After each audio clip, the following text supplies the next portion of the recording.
Peace and welcome to The Culture right here on the Black Star Network. Folks, we got a dynamic show for you today.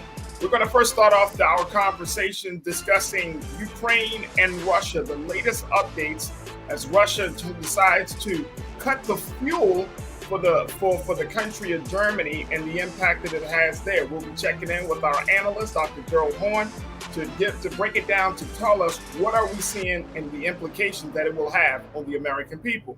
Also, let's talk a little bit about what's happening with President Trump, the insurrection investigation that was launched by the Department of Justice as a result of what we've been seeing from the January 6th hearing committees. So now DOJ is saying, let's talk to some of the witnesses about the President Trump's role in the January 6th insurrection. Also, as we talk about that, let's talk about the fact that it looks like the former president is falling from conservative grace as many strong allies of the president are now deciding to move on. And guess what? They're looking at Florida Governor Ron DeSantis as their as the savior of the GOP.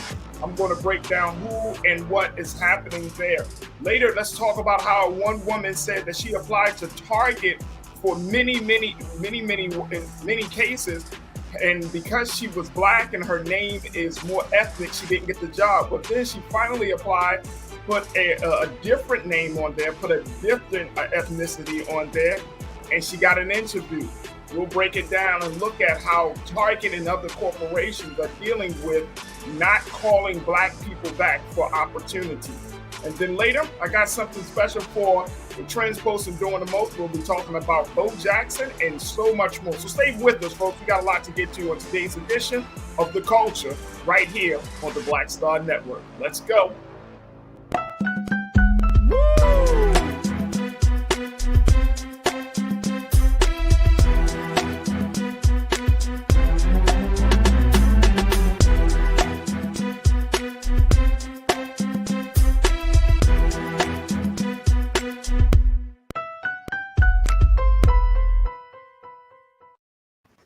Folks, welcome to the show. Welcome to the show. So happy that you were able to join us this afternoon for another exciting edition of The Culture here on the Black Star Network. All right, folks, there are a number of things happening.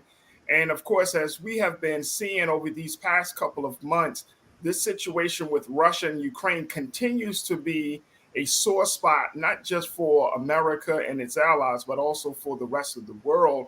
And there are a number of factors that we're seeing right now that is leading to major moments of instability, from what's going on with the value of currency in that part of the world and also natural resources are becoming more and more limited as a result of this war. Now, we're going to check in now with Dr. Gerald Horn, who is a professor of history and race for the University of Houston.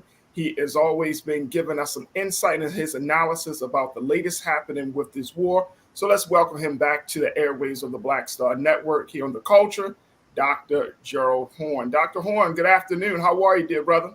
Hey, it's all good. I know it is, Doc. I know it is for you, sir. First and foremost, when we look at this situation now, how this Russia-Ukraine situation is continuing to unfold, you've been very, very consistent in your messaging, Doc, that it's not just about the dropping bombs. It's not just about the casualties. There is a lot more at stake. There is an economic stronghold that's at stake, natural resources that are going to be limited, certainly at stake, political powers that are shifting and changing as a result of this conflict. We're starting to see more and more. I mean, this doesn't just sound like, okay, if we stop dropping the bombs, therefore this war is over. Now this is getting into a fundamental level. Am I correct in my assessment so far? Absolutely. And on your screen, of course, is the question of natural gas. Yeah. And with the European Union, Germany, France, et al., seeking to boycott the Russian natural gas, that will be a bonanza for natural gas producers along the Louisiana-Texas border. If I were to shift my camera, you would see them dancing in the streets of Houston as we speak. But you have to realize, as we've been stressing for months now, is that this conflict in Ukraine is not just about Ukraine and Russia, nor just about Ukraine, Russia, the European Union, the United States. Because what's happening right now, I'm afraid to say, is that China and the United States are headed towards a head-on collision. Speaker Nancy Pelosi is slated to visit Taiwan, the rebel province of China, which China claims as its own, but which is backed by the United States. She's scheduled to visit in a few days. There has been serious talk about a military confrontation between China and the United States sometime within the next few days. In fact, President Biden and President Xi Jinping of China will be having a hurried phone call tomorrow in order to avert disaster.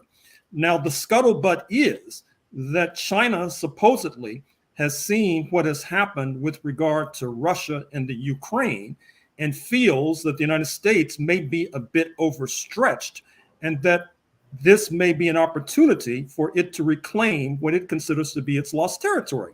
And then the last time I was on your program, we were talking about the United States confrontation with Iran, egged on by the Israeli lobby. So what's happening is that the United States is becoming increasingly overstretched. Ukraine is just one aspect of being overstretched. At the same time, prices are going through the roof. At the same time, you have homelessness that is skyrocketing from the Atlantic to the Pacific. And increasingly, many of our engaged constituencies are wondering, when will Uncle Sam turn his attention to these pressing domestic problems? Big pressing domestic problem. Now, speaking of, Doc, you're talking about the situation with the fuel. There are a number of countries as well as stakeholders in the oil industry and here and abroad that's wondering the way that Russia is distributing their fuel, Russia being one of the top producers of oil, the way that oil is being used, that it's being weaponized. And I want to share with folks this quote that we're seeing that came out of the New York Times. Take a look, folks. Russia cuts gas flow to Europe and intensifying fears it is weaponizing fuel. Now, this is what came out of the New York Times. Check this out, folks. It says that the EU energy ministers, they're set to meet yesterday to weigh a 15% reduction in gas use, specifically because of fears that the Kremlin could create artificial shortages, threatening heat and power generation over the winter. As if to confirm such worries, Gazprom,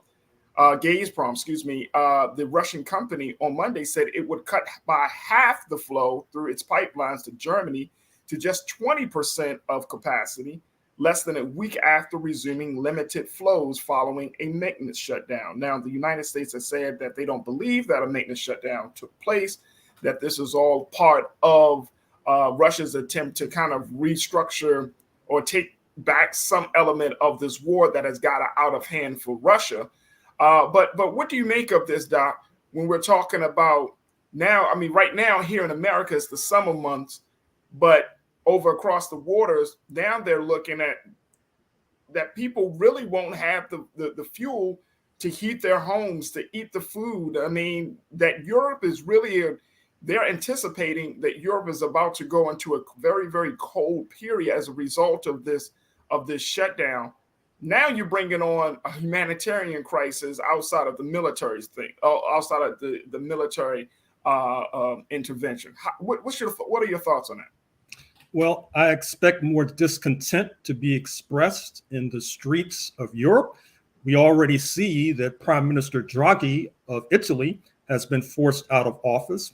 We saw that in last month's parliamentary elections in France, that President Macron's party suffered a stinging rebuke. We see that in London, Prime Minister Johnson, who has been one of the staunchest allies of Ukraine and therefore one of the prime antagonists of Russia, has been forced to step down. I think that the Europeans, to a certain degree, have been living in a dream world. That is to say, it's clear that they're supporting this war against Russia. They're arming Ukraine to the teeth. And it was predictable that Russia would retaliate and say, you know what? You want to overthrow our regime, we're going to turn off your energy sources. And so now you have the spectacle of Germany, the number 4 economy on planet Earth, basically telling its people that they need to take shorter showers or perhaps even shower together in order to save hot water. We see the spectacle of Germany perhaps on the verge of shutting down factories that need Russian natural gas. We see also the possibility that Europeans will be freezing in the dark come winter. And we also see that on the US side, despite all of this rhetoric and propaganda about the underdevelopment of Russia, the 11th largest economy on planet Earth, we see that Russia has just pulled the plug on the International Space Station, which NASA, the National Aeronautics and Space Administration, sited in Houston, had been using as a platform for further explorations into the heavens. And so this is going to be a major blow to NASA. This Ukraine crisis obviously needs to end with negotiation, but I'm afraid to say that there are some hotheads and hawks in Washington, and to be fair, in London as well, who would like to fight the Russians to the last Ukrainian. Wow. Let's take a couple of questions and some thoughts from our watchers here right now, Doc. As folks are checking in, folks, you can post your comments on our YouTube pages and on our Facebook page as this is streaming live as we talk to Dr. Gerald Horn from the University of Houston. McCall, it's always good to hear from you, sis. You posed a question to the good doctor here. You said, question, Doc, does Europe have oil/natural gas so that they do not have to depend on Russia? How does that work, Doc? What's going on with that?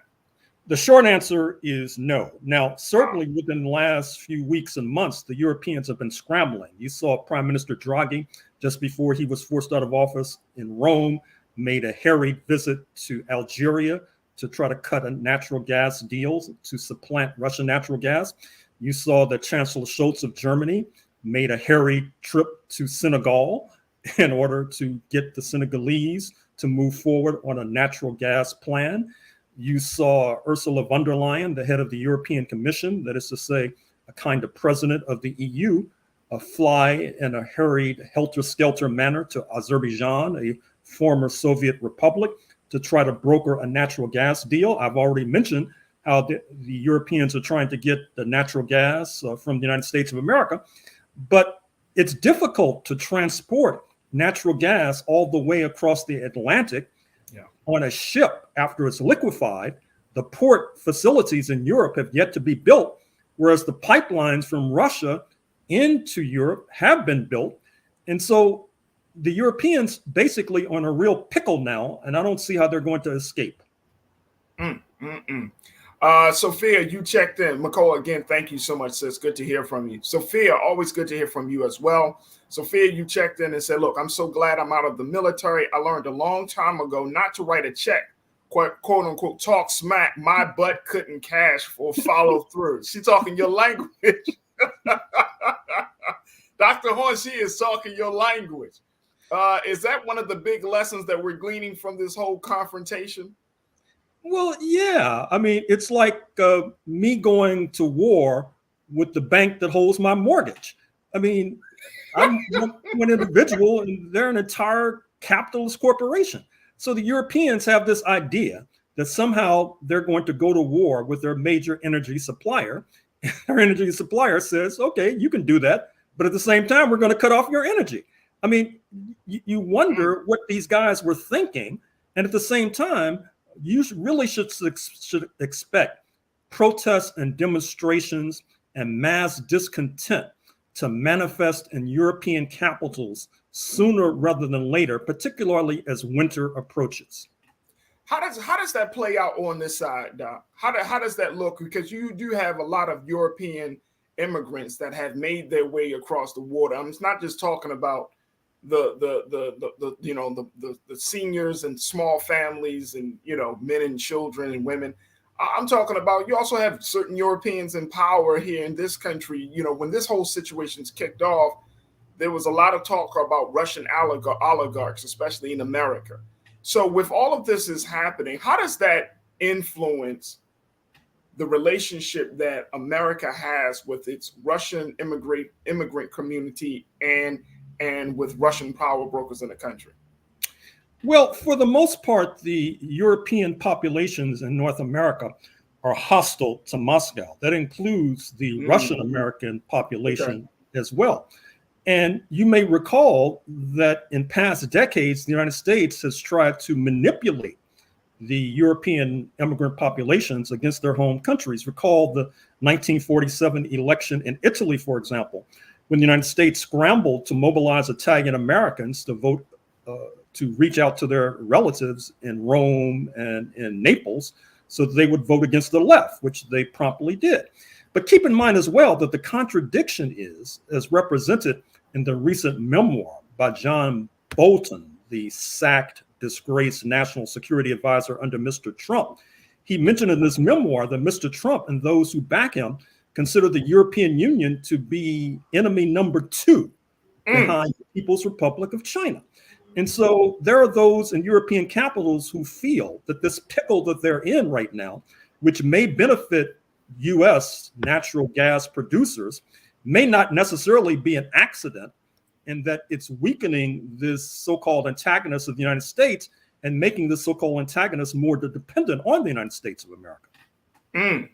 We got another question, Doc, coming from Nisa. Nisa, always good to hear from you, sis. 1971, Nisa said, this has me wondering which African nations will be able to make deals with Europe for natural gas or petroleum? Great question. Doc? Well, I've already mentioned Algeria, which is sitting in the catbird seat.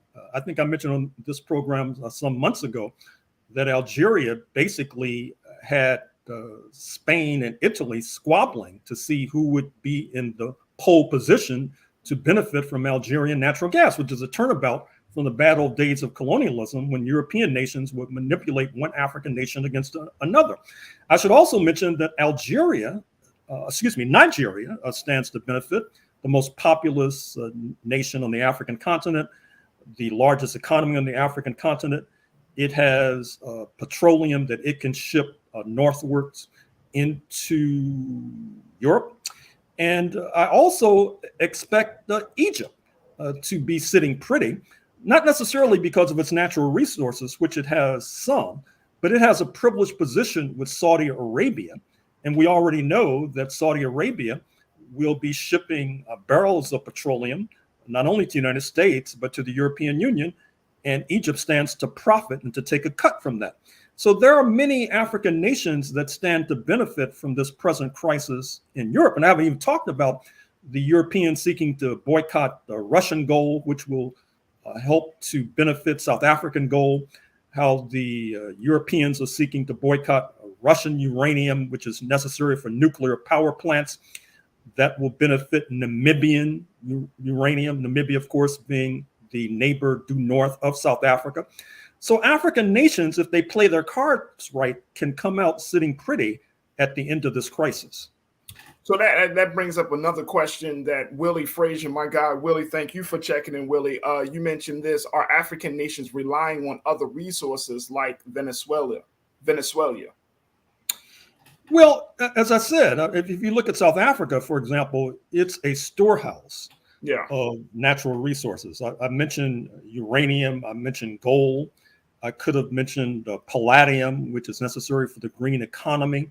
I could have mentioned diamonds in Namibia, which are not only nice presents to give to your loved one, but also is very important in terms of industrial production.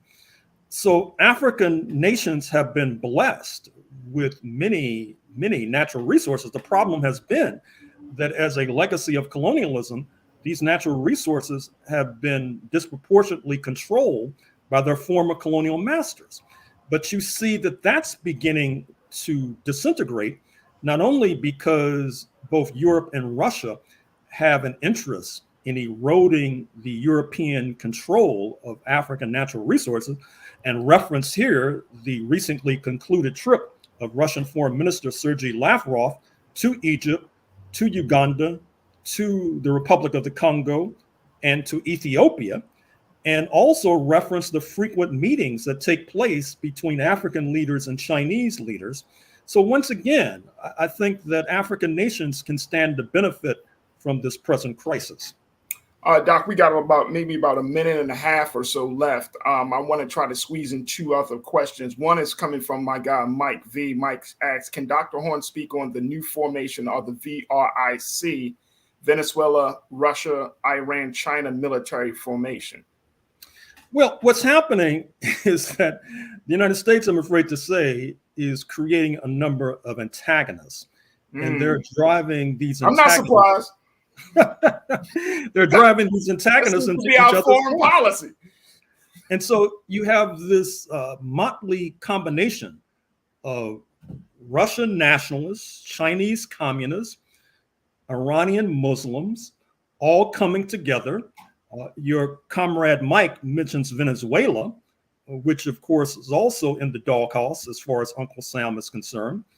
And I could have mentioned the BRICS, Brazil, Russia, India, China, South Africa, which also is putting down a marker and challenging Washington as well. And then there's the Shanghai Cooperation Organization, which is led, as noted, by China, but includes Russia, includes India, includes Iran. And as I said, pay careful and close attention to this impending trip of Speaker Pelosi to Taiwan, because this may blow the roof off the entire international system. Absolutely. Here's a final piece, and I want to kind of get your thoughts because it just came across the wire, Doc. CNN had just reported that the Secretary of State in the United States administration, Anthony Blinken, the Secretary of State, he just offered or made a substantial proposal to Russia to bring home wrongfully detained WNBA star Brittany Griner and Paul Whelan, who was also serving a prison sentence in Russia, for a Russian arms dealer by the name of Victor Bout, nicknamed the Merchant of Damn, man got a nickname, the Merchant of Death. In the prisoner swap, Secretary Blinken added that he would engage with the Russian Foreign Minister Sergei Lavrov, and it's the first public acknowledgement of a deal that involves a prisoner swap. The Secretary of State said there is utility in sending clear, direct messages to the Russians on key priorities for us. These include the term of Brittany Griner and Paul Whelan and following through on the grain agreement. Can you speak on those things really quickly, Doc? Like, what's the likelihood that Russia will agree for Victor Bout for Brittany Griner and Paul Whelan? Oh, I think it's a great proposal. I hope it comes through. You know, Brittany Griner is a 6'9" women's basketball star who's been held in Russia for almost 6 or 7 months now because of supposedly having cannabis oil in her luggage when she checks into the airport.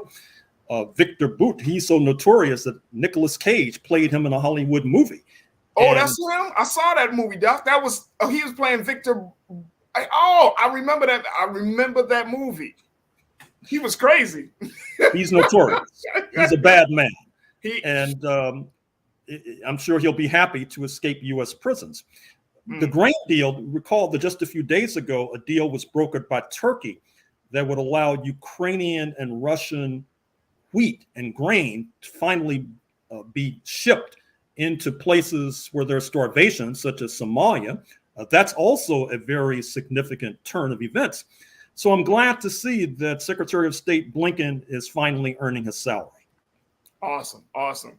Dr. Gerald Horn, who is the Moores Professorship of African American Studies and History from the University of Houston. Doc, it's always a pleasure, and we can't say it enough. Thank you for the continued great work and scholarship that you provide on this show and in the books that you have out there to enlighten our people, to give us a very, I would say, honest, accurate, and clear view of history now, history then, and its impact on us right now. So thank you so much for your great work. It's really a pleasure to get connected with you on this basis. Doc, thank you, Doc. Thank you for inviting me. Absolutely. All right, folks, moving forward, let's talk about the insurrection investigation that the Department of Justice has decided to open up against former President Donald Trump. We'll also talk about how the former president is now seems to be falling from conservative grace. We'll have that conversation up next with Culture crew member Shinedu Nkwafor and you. So stay with us. That's happening here on The Culture, right here on the Black Star Network.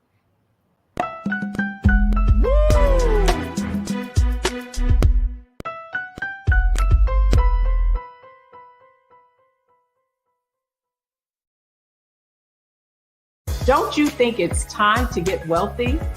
I'm Deborah Owens, America's Wealth Coach, and my new show on the Black Star Network focuses on the things your financial advisor or bank isn't telling you. So watch Get Wealthy on the Black Star Network.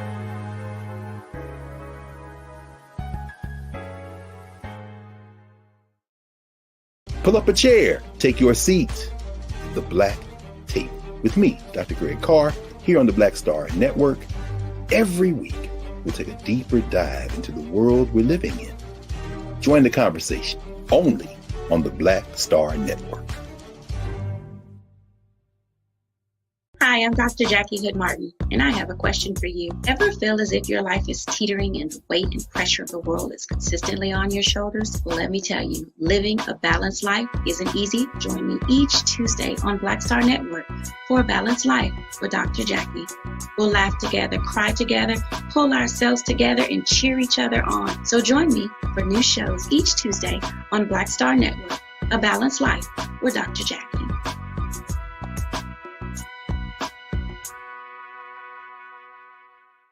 It's time to be smart.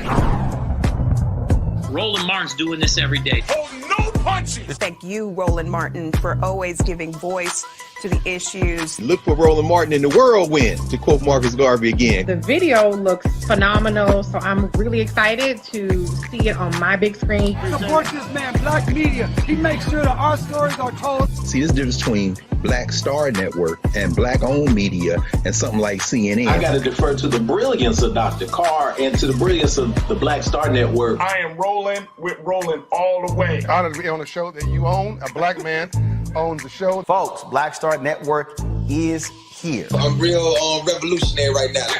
Roland was amazing on there. Hey, Black, I love y'all. I can't commend you enough about this platform that you've created for us to be able to share who we are, what we're doing in the world, and the impact that we're having. Let's be smart. Bring your eyeballs home. You can't be Black-owned media and be scared. You dig?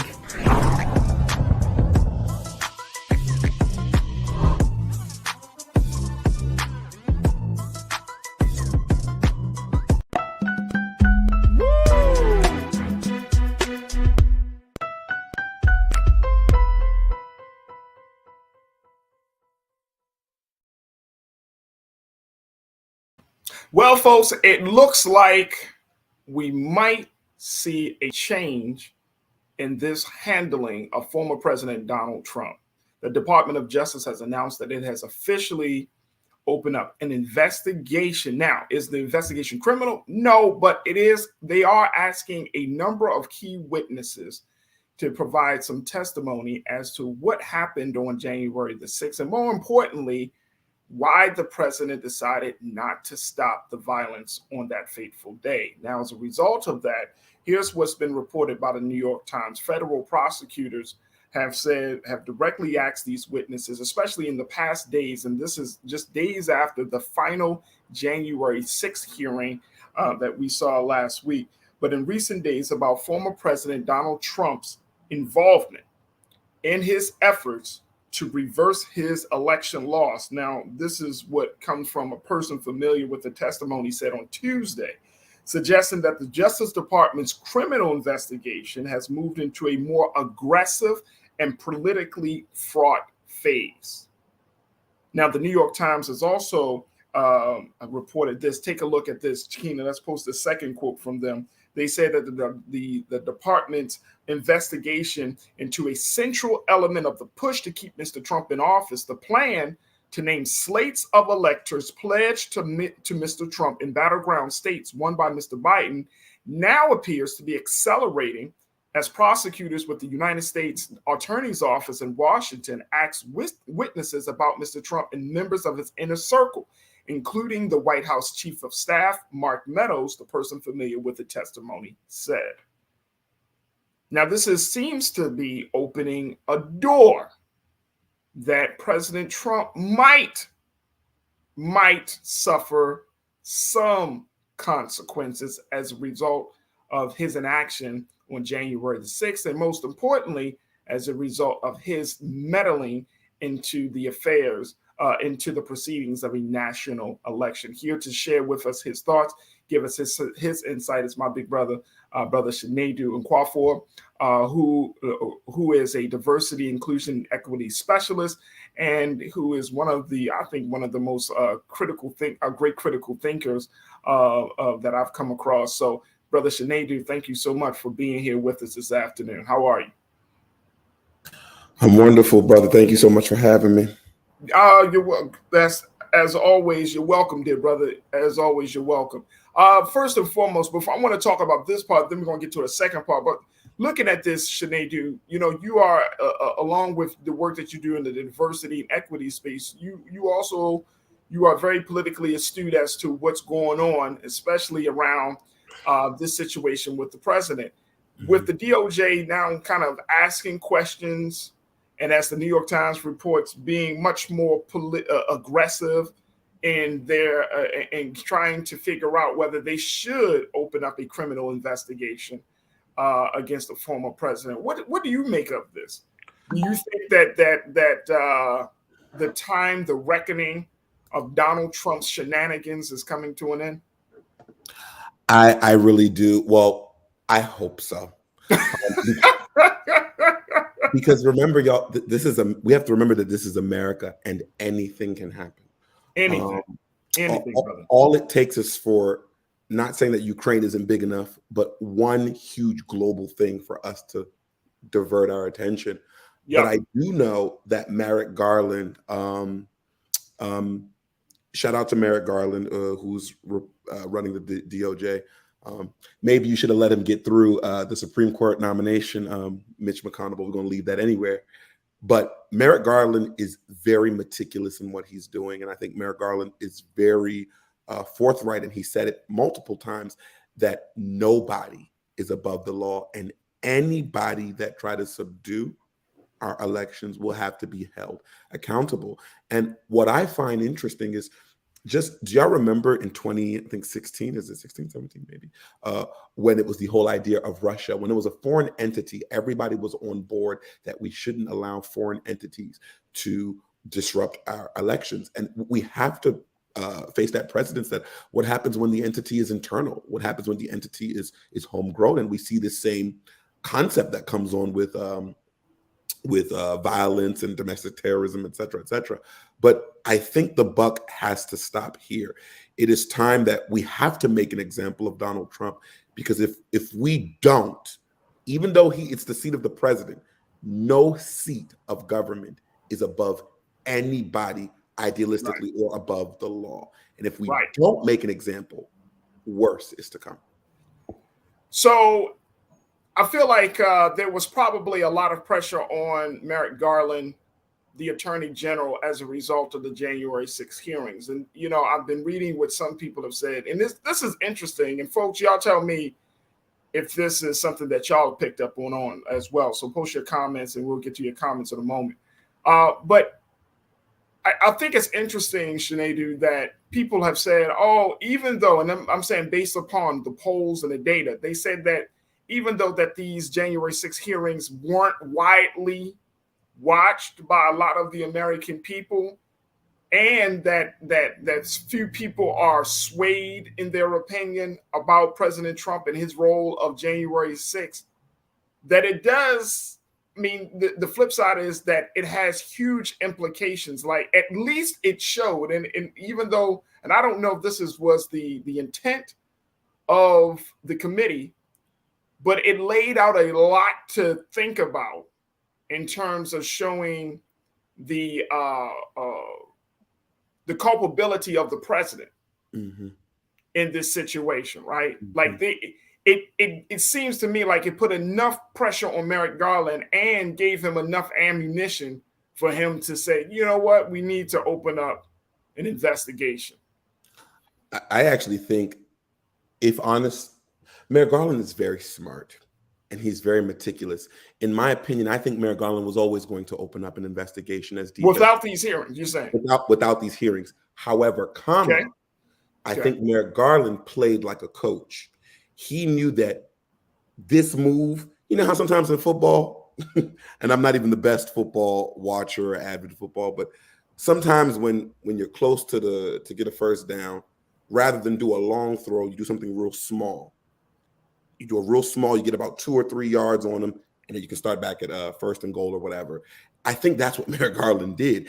I think he allowed the January 6th Commission to bring all of the information up in the way that they did, because had he launched the investigation on his own, it would have been a Democratic witch hunt. That's what the Republicans would have said. But because this is a bipartisan commission, it actually gives him a lot more room to make statements and say, this is what the bipartisan commission, this is not a Democrat, it's not a Republican problem, it's an American coalition of elected American officials with people from your party. These are subpoenaed officials who worked for the last administration, who, respecting the law, told the truth on what happened. So I think it makes his story a lot stronger. And I would even go further with people like Letitia James, who is looking into Donald Trump as well in New York. I think every piece it's like an orchestra. Every instrument is playing to create a harmonious sound of what we already know. But I think everybody is playing this very, very carefully in this orchestra to make sure that not one piece is missing. Because if we slip, Donald is very smart. If we slip, he'll capitalize on that, and this will be just witch hunt, witch hunt, witch hunt. But at the same time, it's hard to run away from the truth. You know what I mean? Like it really is hard to. I mean, what we saw in those 8 hearings over these past couple of months is undeniable. What I think, and to your point, the fact that the committee is bipartisan, right? Even though you still got people who have a grudge against the president, like a personal grudge against the president, the fact is they sat on the committee. But what I think is even more damning, Sinead, are the witnesses themselves. The stories, Cassidy Hutchinson, the story of the sister who worked down in Georgia as one of the poll workers. Yeah, vote workers. And the level of harassment her and her mother suffered. I mean, when you hear these stories, it's like, wow. And of course, these stories of the rioters themselves saying, we went there because Trump told us to come there. We did this because Trump told us to do this. You know what I mean? But they lose credibility because they don't, they just lose credibility in some ways. But the point is like, it's just, I thought that was the most compelling part of the conversations. It was the fact that you hear these personal stories from all these individuals and you're like, wow, one man was able to kind of create this frenzy and create all of this madness. And it just exploded in his face. So I'm wondering, like, there's nothing, what else needs to be said? What I find interesting, beyond the legality of everything, when the Cassidy Hutchins, and I shout out to Leonard McKelvey, or we know him better as Charlemagne the God, he says it very well. Like, Liz Cheney is not no hero because she's representing this. This is somebody who voted with Donald Trump over the 90% of the time. But I think ask the same question. I think we have to remember this very important part of January 6th. And it took place in 2016, if I'm not mistaken. When Donald J. Trump made that statement that I could shoot somebody in Fifth Avenue and nothing would happen, that's what we saw on January 6th. He preempted himself. That was a proverbial shot on January 6th, where he could do something lead to an insurrection, and in theory, nothing would happen. Yes, people are getting tried now, and he's being tried, but that is part of why we got here. And although everybody is stepping up to say Cassidy and everybody, and in my opinion, there's so much excuse and heroism thrown on people who are now speaking up, who are part of the Republican Party. Y'all waited for a day. Right. That's like saying being around a terrorist. Right. And waiting for the day that they initiated physical terror to call them a terrorist. You didn't see the signs? When we have a killer or shooter that goes around, the first thing they do is they go back to his lifestyle, look up what he did, go and search people who knew him as a child, him or her as a child, and they create a story that this isn't new, that this didn't just start today. My issue is I think people are trying to save their ass. They know that this man is no longer in the power position. Now everybody wants to flip. Y'all didn't see that this man was unhinged when he was grabbing people by the pee. Bro, y'all didn't see he was unhinged when he was mocking veterans, even though he skipped and dodged the draft. Peace. Brother, let me just tell you, we know it. We knew it. How come we saw it? Before he even announced he was running for president, we was like, this guy's not fit for office. When he was flirting with the idea, we were like, he's not fit for office. Mm-hmm. When he announced he's not fit for office, I mean, we all knew it. There's no way in the world that we didn't know. If we knew it, then everybody else around us would have known that, right? So I'm in agreement wholeheartedly with you that we should not throw the word hero around because you finally testified. Because why? And this is what I remember one of the rioters said, man, I lost my job in my house. Well, cry me a river, bro. Now, you lost something. Now you mad at the man because you were so stupid that you followed this man who you really didn't follow. He told you to go to the Capitol. He went to the White House. So you did something stupid. And now you're trying to act like, you know, I'm a redeemed and changed person. No. Mm-hmm. You should have known that was wrong from the very beginning. You should have known the consequences at the very beginning. So I'm fully in a total agreement with you there. All right, let's go to some of our watchers to hear what they got to say. Is this Ming Lee? Natasha Surge? You said Trump and the word grace in the same sentence is laughable at best. Well, I mean, we're going to talk about the other part of this, which is the fact that he is. I mean, he was seen to be the conservative model. He did fall from grace. And guess what? Folks are turning their backs on him. That's what's happening right now. And I think even though a lot of us have said, well, we want to see him locked up, you know, he needs to be put in prison. No, I want him to feel the full blunt of rejection, because that's the thing that he can't stand. Mm-hmm. The full blunt of rejection. He was at a rally. I forgot which city he was in. This was maybe a week ago. And they booed him. And he asked the question, what you mean? You don't like me? No. Now, this again, I'm going to always stand on this place when it comes to Trump. Just because you reject him doesn't mean that you reject his ideology. That's the rejection that I'm looking for. I don't care about him as a person and as an individual. Trump can jump off the scene today. But then if you have a Ron DeSantis coming in tomorrow, it doesn't matter. Mm-hmm. It's the ideology that we need to uproot. Mm-hmm. So I appreciate the comment on that one. All right, MF, you checked in and said the idea is that government is of the people, citizens by the people, elected and for the people.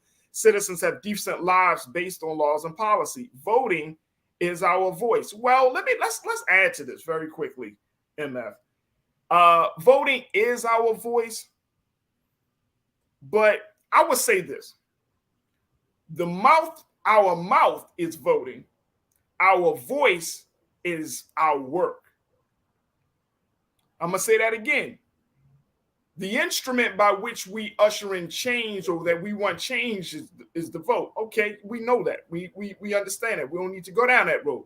Mm-hmm. But the real work is you vote and then you make your vote a reality. You go to work in your local community, your respective city.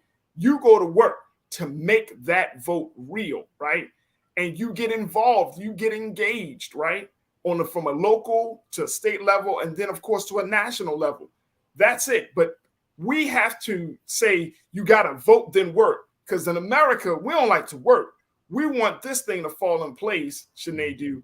Mm-hmm. You know what I mean? Just with a vote, as if this system is that well put together. Mm-hmm. You know what I'm saying? Like the system is not that well put. It's not a well-oiled machine. Yes, it votes, and I mean that part of it might be handling itself. But the point is that the well-oiled machine part is you got to vote, and then guess what? There is still some level. We still have to take responsibility for how we vote, who we vote for, and what we vote for. So that requires work. That requires us to go and get involved. What's your take on that, bro? Thank you, MF. I was going to also remind my favorite thing about this country. I don't care what nobody say. All politics is local. All politics is local, bro. It's all local. I was it last week that Maryland did its primary. I was very shocked by the amount of people that did not vote. And I think we talk so much about national stories and national press and national elections when we forget that 9 times out of 10, the national laws don't hit us as hard as the local ones. That's why if you were in Maryland, like me, where there was a Republican governor and a Republican president, a lot of the craziness that the Republican president was doing, I didn't feel it in my blue state, even though there was a Republican governor, because all politics are local. Yeah. And sometimes that local politician will do something 9 times out of 10 vastly different than what the national stuff is. You need to be worried about what's going on in your city block, because in theory, that's what you pay for. That's it. And more importantly, we've seen it happen. Those people that are on your local block are on their way to that national stage. So you might as well hold them accountable earlier. Remember, look at Maryland. Martin O'Malley, he was mayor first, was he not? Yep. He was councilman, actually. Councilman. There you go. Councilman, mayor, then governor. If we don't watch that trajectory and staying local when it comes to our vote, we won't see these change. And again, power to the people. I believe in that. But in my heart, the people need to redistribute that power that they have in those people that they elect and make them go and march for you. How about that? What if you got all the local senators and Congress people to march on your behalf so you wouldn't have to? Absolutely. Let's go to Chris. You said something. Chris V checked in. Chris, always good to hear from you. You said, I think if Garland moves forward with charging Trump, I could see Georgia filing charges to Trump for interfering in the Senate race there. I could definitely see that. Mm-hmm. Yeah, I could definitely see that. I think that if Garland decides to move forward on some level of a criminal investigation, the New York Times talked about this, there is going to be hell to pay, at least on a political and legal in terms of the political and legal ramifications of it. But guess what? Guess what? If you don't pay it now, guess what's going to happen? We're going to pay for it later. Mm-hmm. You know, that's what they say about your health. Okay. You can eat crazy now, but you're going to pay for it later. So if they don't make a hard stand, if Merrick Garland, if this current DOJ administration don't take a hard stand against Trump right now, if they soft pedaling and eggshelling and you know what I mean, just treat it light and okay, we did a little investigation. I mean, we're gonna. I'm telling you, by the time 2024 will come around, and it's gonna come around real quick, his ass is gonna be on the ballot, and guess what? America's gonna be crazy in 2 years. We're gonna be going crazy. So you might as well. I mean, what do you have to lose? What do you have to lose? You say, oh, well, this and that, the people in this country. But if you don't nip this thing in the bud now, it's going to grow into a terrible snake down the road. All right, very quickly, I want to get your take on this, Sinead, because like I said, the president is in a unique position as he falls from conservative grace, right? Rupert Murdoch, who has been one of the staunchest allies and supporters of the president, Now there seems to be a turning of the tone that Rupert Murdoch and his media empire, News Corp, has taken with President Trump. Now, Rupert Murdoch's, of course, he's the owner of Fox News, Wall Street Journal, New York Post. And last week, the Wall Street Journal and the New York Post, they had posted some editorial comments basically blasting Trump for his involvement with January the 6th. And many people are saying that this is a changing tide for two publications that were where Trump was the darling. I want to share with you very quickly. This came from Vanity Fair. Check out what Vanity Fair said about this whole thing, and then get your thoughts on this real quick, Sinead. They said the editorial board for the New York Post called former President Trump unworthy to be the country's president again on Friday, while the Wall Street Journal condemned Trump's inactions during the Capitol attack, further emphasizing America's unhappiness with the 2020 political candidates. Both papers, owned by Rupert Murdoch and the conservative editorial board's criticism of the former president is striking, given the Post endorsements of Trump's last presidential run and the Journal largely supporting him while in office.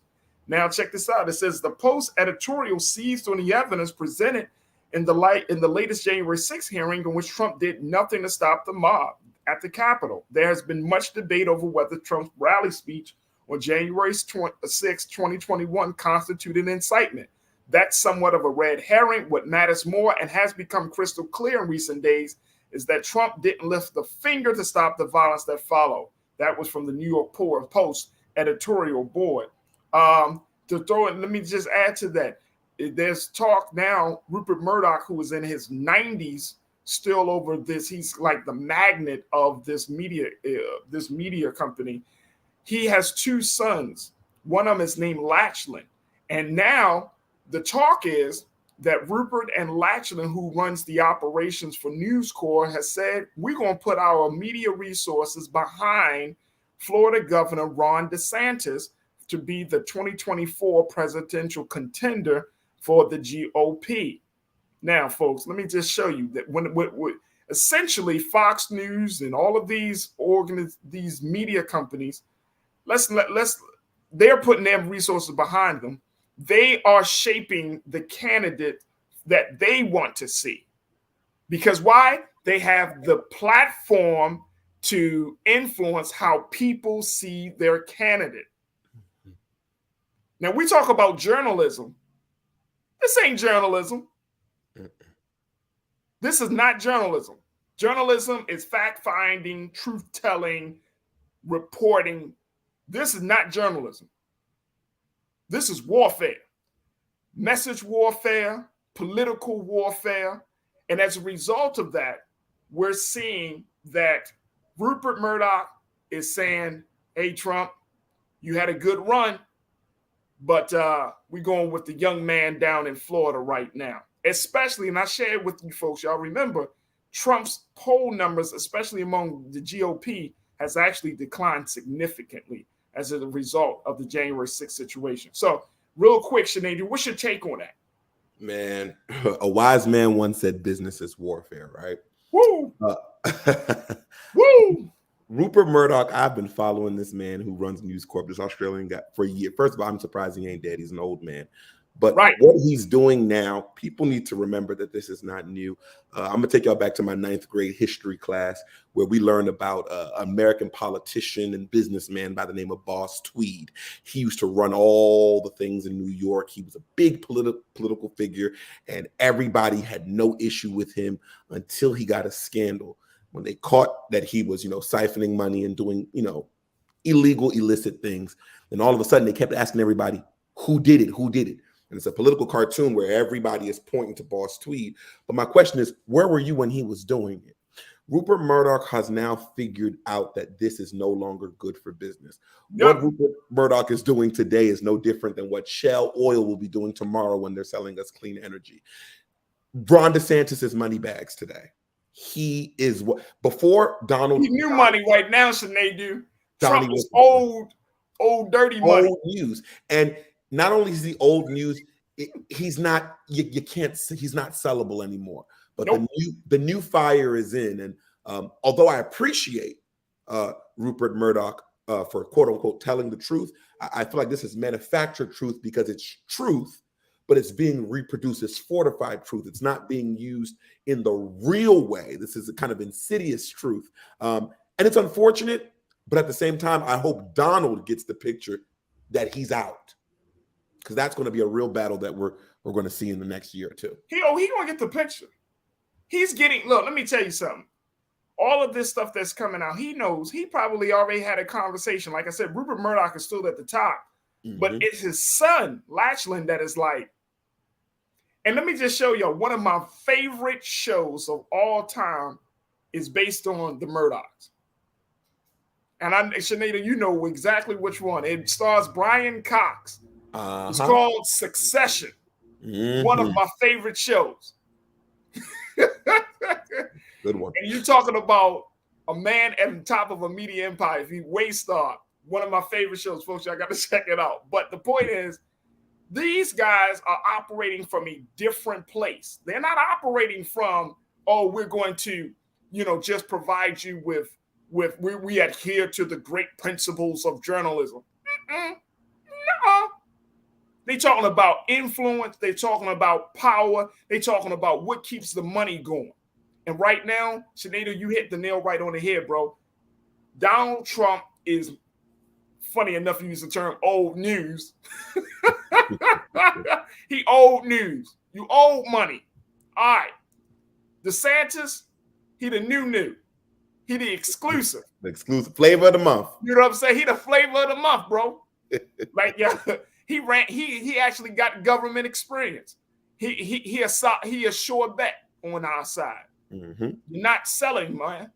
And out of all people, and that's what I'm saying, like, for me, it's not just about locking him up. I want to see Donald Trump get that feeling like, yo, you just not hot no more. Mm-hmm. You know what I'm saying? Sometimes you could just break a man down who thinks the world of himself. You could just say, you just not the guy no more. So sorry. And they probably didn't even apologize. They just say, well, Donald, this is business. You know something about business. Business is business. Nothing personal, Donald. But you're not good for business. You're bad for business. And it was also reported today that Senator Ted Cruz broke on his allegiance with Donald Trump by backing one of a candidate who is going against a Trump-backed candidate. Mm-hmm. And so people are turning their backs. Mitch McConnell, same thing. But let's not lose the sight of this, folks. Just because you turned your back on Trump doesn't mean that you're good for America. Mm-hmm. Woo-hoo. I'm just going to let y'all know. Mm-hmm. You could turn your back on Trump today and still be a pariah for America tomorrow. Mm-hmm. Remember, so we have to make sure that we look at people for who they are, because guess what? It's all political expediency. It's all for political gain. Mm-hmm. All right, folks, we got to take a quick pause. When we move forward, let's have a different conversation about double standard and race in America. I'm going to share with you the story of one woman who applied for Target many times as a Black woman. But then the last time she applied as a white woman. How did they know the difference, or how did they not spot the difference? Her name and where she was from. We're going to break down the details, and I'm going to talk to our diversity, equity, and inclusion specialist, Brother Shanadu, to get us some insight about why we're still seeing in 2022 corporations that are profiling and discriminating against applicants. We'll have that conversation. And then later we're going to talk about Bo Jackson and some more stuff for Transpost and doing the most. So stay with us, folks. We got a lot to get to in the next hour of the culture right here on the Black Star Network.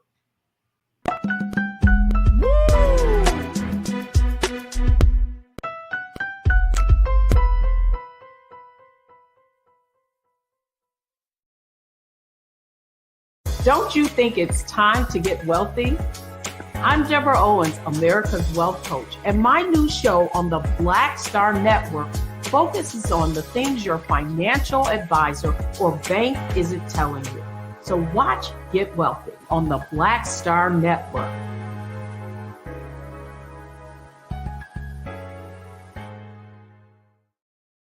Hi, Hi, I'm Dr. Jackie Hood Martin, and I have a question for you. Ever feel as if your life is teetering and the weight and pressure of the world is consistently on your shoulders? Well, let me tell you, living a balanced life isn't easy. Join me each Tuesday on Black Star Network for A Balanced Life with Dr. Jackie.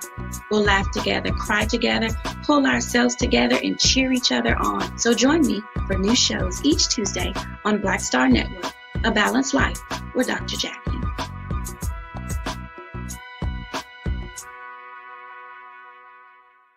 Pull up a chair, take your seat. The Black Tape with me, Dr. Greg Carr, here on the Black Star Network. Every week, we'll take a deeper dive into the world we're living in. Join the conversation only on the Black Star Network.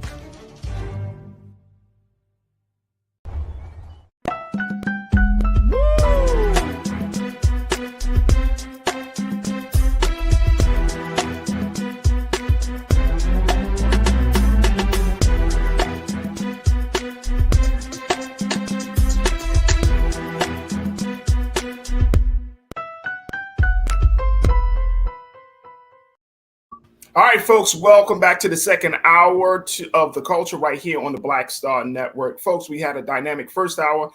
We checked in with our dear brother and analyst, Dr. Gerald Horn, to give us some insight about the latest happening out of Russia and the Ukraine war.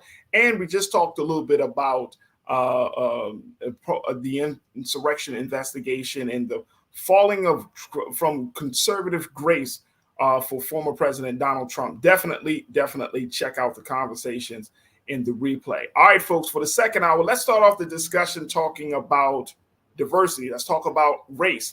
Let's talk about double standard. There seems to be an issue, and I think an unlearned lesson here for a lot of Black people in this country, that a double standard still exists.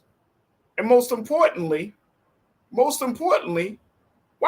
are we surprised that there is one? All right, so that's my big question. Considering the story of Notori Green. Now, this is a Black woman in North Carolina. She said that she applied to Target a few times and was rejected for her job applications until she applied under a different race and less ethnic name. Now, Notori Green, she said that she had received several rejection letters. Take a look, folks. She received several rejection letters over the years from Target. But that once she changed when she applied for a position as a guest advocate by the name of Tori, a mixed race woman. She filled out the form for the same position she applied for weeks prior. This time, her application was accepted. She told the media, she said, "I'm not sure how it can be proved to be discrimination, but as a person of color, I can't help but to think that this is the reason." Now, let me just share with you. This is crazy, and that's why I'm so happy that we have our diversity, equity, and inclusion specialist, Brother Sinedu Okorafor. Brother Sinedu, talk to us a little bit about this, because there's so much more to the story. But I wanted to just at least get this first part, that this woman, she kept applying to Target for years as a Black woman, didn't get her application accepted, no interview. She applied under a less ethnic name, and as a white woman, she gets her application in, gets an interview. Is that what we got to do in 2022 to get a job nowadays? Yeah, I think it's funny enough. Every year we say, "Is that what we do in 20 this and 20 that?" That's what we do in America. That's right? what. And America is timeless. Come on, man. Nothing. In theory, things are changing, but holistically, nothing is really changing. We're putting Band-Aids on wounds rather than address where the actual cut is coming from, or where the bleeding is stemming from. This is very sad. And even with me as a name of Sinedu Okorafor, I have a couple of friends, a couple of my Muslim friends who, they say sometimes they want to change their name because it seems like maybe it'll make them more employable, that they don't want, hear this, maybe a name that makes somebody, think that they're a terrorist or this or that. And I have to remind people that your name has nothing to do with who you are. Okay. Last I checked, the colonizers who came here, the real terrorizers, they had the names of John Smith. But I think it's a level of comfort that we have put in discrimination, and it's very unfortunate of what this young lady has gone through, because in the corporate world, I see it every day at work where we have a DEI team, we have a DEI focus, we have DEI pillars, but it doesn't change how the diverse people in the company, quote unquote, are feeling. And just seeing this story reminds me of the folks who can't get housing when they go to buy a house, and they're quoted higher rates, and then they send their white friend and they're quoted lower rates. It's just rather unfortunate. And it's sad, and especially because you would think Target, rather than Walmart, you would think that Target would be better because Target has been very supportive of diverse businesses. Target supports our good sister Tabitha Brown and so on and so forth. But I think people forget that racism to America is as air is to life. America is choked if they can't be racist, because it really is embedded in the DNA and the functionality of this world. And let's add to that, brother Sinead. You can't expect a corporation, and I'm not making an excuse for it. I'm just saying, and this is for every corporation. Like, Target could be like, hey, we see diversity, we see inclusion, we want justice, we want equity. They can say that from the top. Mm-hmm.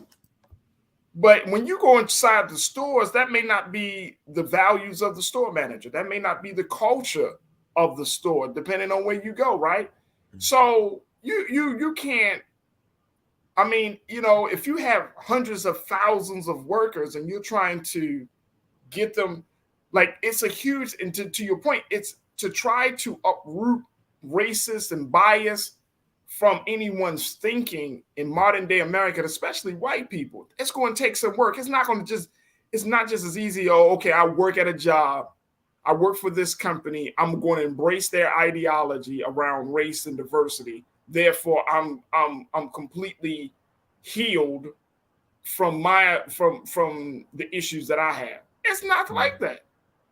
Yeah. Mm-hmm. It's not like that. Now, here's what Target said, according to their spokesman, Brian Harper Tibaldo. He said that the store in Charlotte where Miss Notori Green saw the job was not hiring when she applied in May, and the position opened weeks later. However, according to Notori Green's rejection letter, they did not mention that the store was not hiring, and the position had populated when the woman searched for open jobs. It's one thing to say, okay, a person says discrimination. It's another thing when you get a bullshit answer, right? And then next thing you know, the person who got discriminated against can show you the receipts. Like, that's not what they told me. They got receipts. And then now you look crazy. You try to give that corporate shit. Yeah. And then you end up getting corporatized in the process. You just now you look silly. Mm-hmm. Now, here's the thing. Here's the other part of it. And Sinead, you shared with me your expertise. Folks, post your comments. Let's talk about it more. The issue, Target, and I did not know this, but Target, which is a major retailer, check this out, Keenan, let's post this one. The major retailer was ordered to pay $2.8 million in 2015 after the United States Equal Employment Opportunity Commission found 3 employment assessments screened out applicants based on race and sex. In 2007, Target agreed to a $510,000 settlement after Kalisha White submitted an application under Sarah Brucker, while application under her real name was rejected at a store in Wisconsin. The second application got White an interview, even though the Brucker resume reflected less experience. Wow. Also, Economists at the University of California, Berkeley, and the University of Chicago sent more than 83,000 fake applications to 108 of the largest U.S. employers. They found that applications with distinctively Black names reduced the chance of employer callbacks by 2.1 percentage points compared to distinctively white names. The researchers applied to the jobs with pairs of identical resumes, but with different names for the study, updated in February of 2022. Researchers also found that the white-Black callback rate is wider for roles where employees communicate with customers in person. Damn.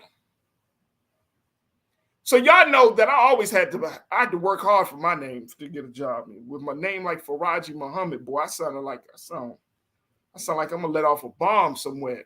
They did not. I'm serious, folks. Did. I was lucky in the sense, like, you know, working in media. People's like, Farajii. Oh yeah, I heard that name before. Oh, okay. But if I wasn't working in media, it would be like, what the heck who is he? But I think it's absolutely insane that this is the case. Now, here's why I think that it's important for us to have this conversation, Sinead. We act as if, and I'm saying as Black folks, we act as if we're surprised by the double standard that currently exists in America, especially when it comes to hiring practices, right? We act as if this is something new. We make jokes. This is a cultural thing that we do, folks. Let's keep this 100. We make jokes that when a baby is born, we don't give them too much of an ethnic name, because why? We say we want to get them accepted into college, certain colleges, and to have certain jobs.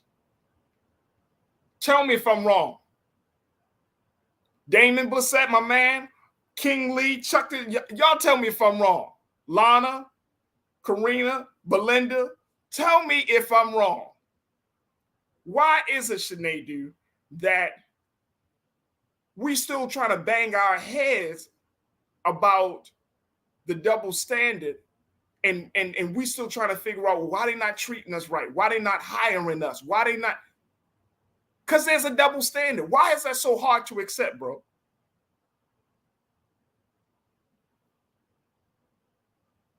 You're on mute. That never gets old. I think, like Target's statement, I think the big problem is nobody wants to address that I too am racist. I have it in me as well, right? A lot of these corporations, companies, people, oh no, we're not, you know, because people say, oh no, like I'm not racist. I have a Black neighbor. I'm not racist. I marched with King. That don't mean shit. Like it could be so inherent. Because remember, in my opinion, theoretically, being white in itself as an American is racist, whether you know it or not. Now, accepting it and seeing life on other people's vantage point could be very, very helpful. It is really hard when you're a part of the other group. You know, when you think about Black people and Black identity, it's become so hard for so many of us to hold on. When you think about, for example, I'm going to start you forward and then take you back. In a company would say, we want the culture of our company to be dynamic. Dynamic meaning different meaning a variety, right? Right. That's what a company says, right? Right. Now, let me take you back to applicants. Let me say a couple of applicants. Let's say that there were a couple of Black applicants. Let's say there were a couple of Hispanic, Asian applicants. Let me take you back to their childhood, when their parents who immigrated understood that rather than be different, you actually need to blend in and be as white as you can, speak as white as you can, divulge or do away with what makes you unique, your culture, your representation. And they live their whole lives doing that. And now all of a sudden, you may have a Black person, Asian person, Hispanic person, that a company is now hiring to be diverse, and that person doesn't even know about their own culture because of that continuum. And I think people have to be very, very, very careful in how we allow or express cultural expression, not just at an older age, at a younger age, because now you have people there's a renaissance that people go through when they turn 18 through 35, I would say, when people are trying to find themselves, especially if you're an African American. You learn more about your roots. You learn more about, the decisions that you want to make as an adult. But it's that concept of having to hide thyself. It's a double-edged sword. You want more diverse people at your company, but diversity is also what keeps people away from your company, because you can't get too black because then you're radical. Right. You can't get too Hispanic. You can't get too Asian. So where does that leave us? Bro, and see, the reality is on this. Here's why I think it's a little bit deeper than just fake name, fake ethnicity on an application. The reality is that is two things are happening. One is you're forced to deny who you are for a job that won't pay you your worth. Right? So that's one. Two is this creates a two-ness. I think Frantz Fanon used that term, and correct me if I'm wrong, folks, and Brother Sinead do. I think he uses that term in The Wretched of the Earth, where he talked about the great trial of being black in America. There is a two-ness, that we got to be two people, right? You got to be this one person when you're among white people, when you're in corporate America. Then you could be this other person. And what does that do? That creates either a split personality, a person that suffers from schizophrenia. Because at a certain point, after a while, if you keep expressing yourself in a two-ness, then you really start to lose sense of who you are.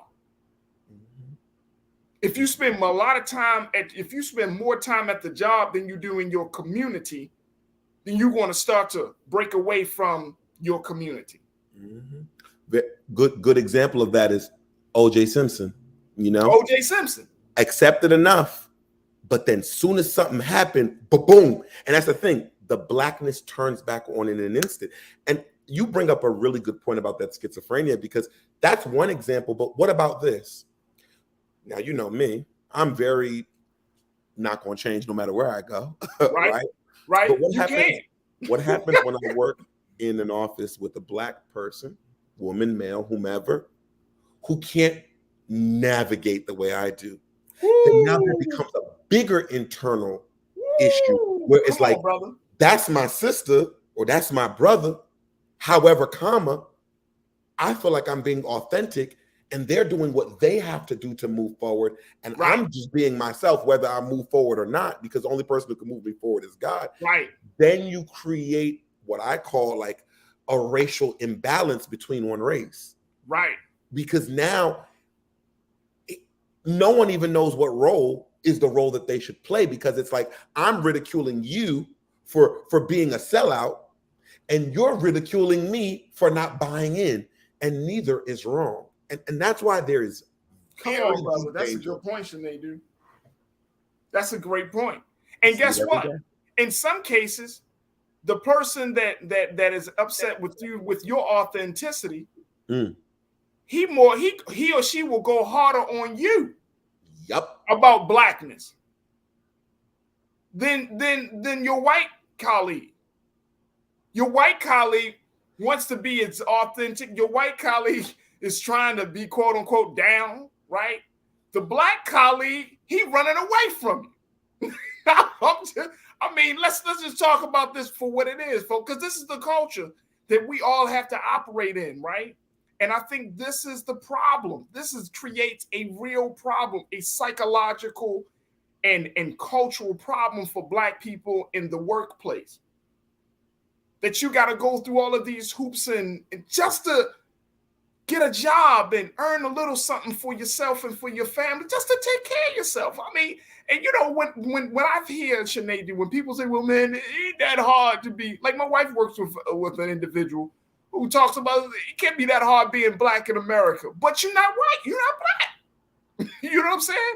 Like, we have all come across individuals that don't understand the fundamental struggle. It's not just about white skin. It's about the psychology of being Black in America when in the workplace and in other spaces, and how you got to navigate, and how we have to be taught when we were babies on how to navigate through those spaces. You know what I'm saying? Some of y'all posting your stories from childhood, talking about your mom taught you to play the game this way, and you had to learn how to move that way. White people aren't taught those things, and it's sad. That's the double standard. But guess what? I'm getting back to my point. Then we're gonna get to your comments on this, folks. We're gonna take a quick pause, and we're gonna get to your comments after we get back. But here's the thing: why are we surprised?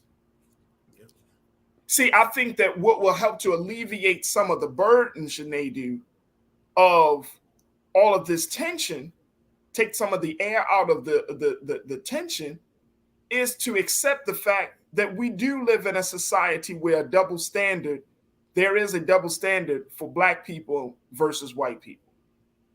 In the workplace, especially, for the sake of this conversation, there is a double standard. Just accept that. I've seen it in political spaces. Black political leaders can't do the same thing that white political leaders do. So when Black political leaders do the same thing that you see your white counterpart do, and then you get caught and then you suffer the consequences, I often hear Black folks say, but white people do it. It's a double standard. Just accept it. Just move according to the double standard. Don't move according to what you think or what you hope for. You move according to what the reality is. The double standard is the reality. And if we can't at least acknowledge that like, look, I'm gonna go into this job as a Black man with locks. I'm going to be a problem for some people. I'm gonna go to the job with a name like Farajii Muhammad, which sounds like a man who he sounds like a Shaka Zulu type. You know what I mean? He got a Muhammad, so he must be real, just radical in his thinking. Dangerous. He dangerous. I'm gonna go to the job where I'm not looking down when I'm talking to people. I'm looking you straight in the eye. I mean, you just accept it. Look at you, brother. You got locks. Your name is Sinead. And when you open your mouth, you will crush a weakling in his weak attempt to try to make you feel less than who you really are. Black or white. Mm-hmm. Well, why, brother? Why you gotta say in your Sinead way? Well, why, brother? Why do you run from yourself? Mm-hmm. Let's have a conversation about the hatred that you got for yourself. Man, you will get under a Black person's skin. Because I'm good with myself, but you don't look good with yours. Mm-hmm. But we just gotta accept the double standard. Look, I gotta take a quick pause. When we move forward, folks, let me get your comments on this, because so many of you are checking, and I would love to hear what you got to say. Post your comments on our YouTube page and our Facebook page, and let's have a conversation about what this one woman, Notori Green, experienced. I'll share with you the final part of her story, but let's talk about the double standard. Why are we still surprised there's a double standard in hiring practices and workplace issues? Stay with us. That conversation is coming up next here on The Culture on the Black Star Network.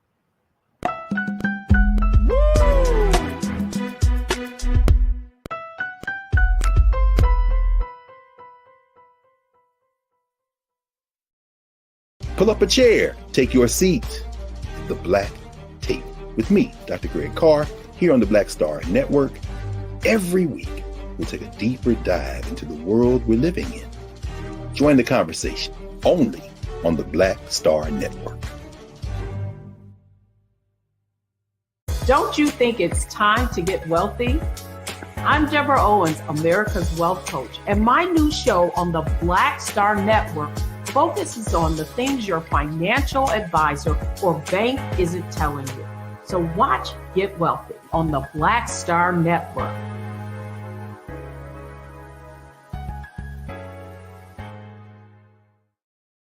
Hi, Hi, I'm Dr. Jackie Hood Martin, and I have a question for you. Ever feel as if your life is teetering and the weight and pressure of the world is consistently on your shoulders? Well, let me tell you, living a balanced life isn't easy. Join me each Tuesday on Black Star Network for A Balanced Life with Dr. Jackie. We'll laugh together, cry together, pull ourselves together, and cheer each other on. So join me for new shows each Tuesday on Black Star Network, A Balanced Life with Dr. Jackie.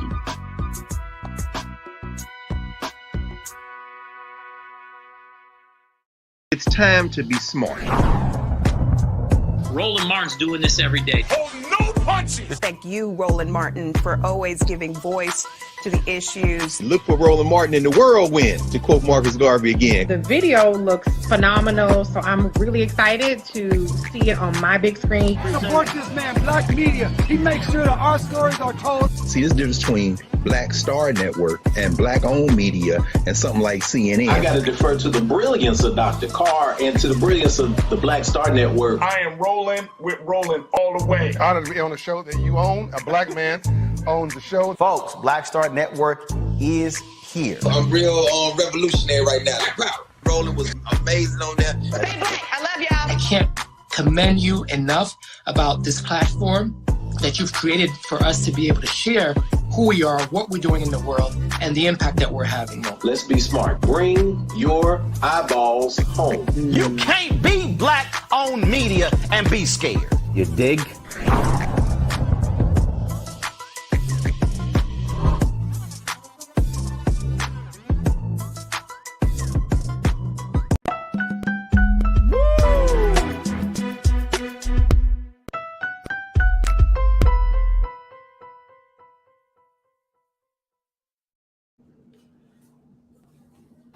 All right, folks, welcome back to The Culture. We've been talking about the story of a Charlotte sister by the name of Notori Green, who had applied to Target for many, many years as a Black woman, which she is. However, she never got any type of, her application was never reviewed, nor did she get a call back. But it wasn't until she applied as a mixed race applicant by the name of Tori that she got a call back at a Charlotte Target. Now, as a result of that, she wanted to show that discrimination is at the root of the decision to move forward with her application.